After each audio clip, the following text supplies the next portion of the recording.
ঝুঁকিপূর্ণ চিহ্নিত করেছি। ঝুঁকিপূর্ণ মানে যাতায়াতের কম ঝুঁকিপূর্ণ, যানজট সম্ভাবনা হতে পারে।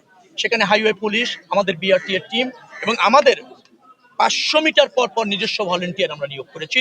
তারা অ্যাপ্রন করে থাকবে। যে কোনো শৃঙ্খলা, যে কোনো পরিস্থিতি তারা সবাইকে একটা বুঝিয়ে কনসাস করে নিয়ন্ত্রণের মধ্যে আনতে আমরা সক্ষম হবে বলে মনে করছি।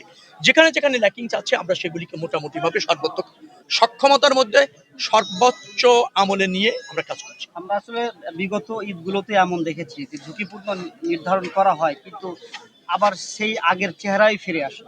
আপনাকে খালি বলি, যেখানে যেখানে আমরা চিহ্নিত করেছি আপনি লিস্ট নেন, সেখানে আমাদের পর্যাপ্ত প্রিকশন আমরা নিয়েছি।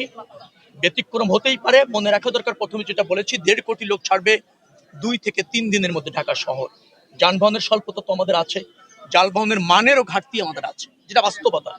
আমরা সেইগুলির সর্বোত্তম ব্যবহারটা প্রয়োগ করতে চাচ্ছি। আগামী থেকে এই চ্যালেঞ্জগুলি আগামী বছর ঈদে অথবা আগামী বছর আমরা মনে হয় যেটাকে আরো বেশি গুরুত্বের সাথে নিয়ে আরো বেশি সক্ষমতা সফল হব।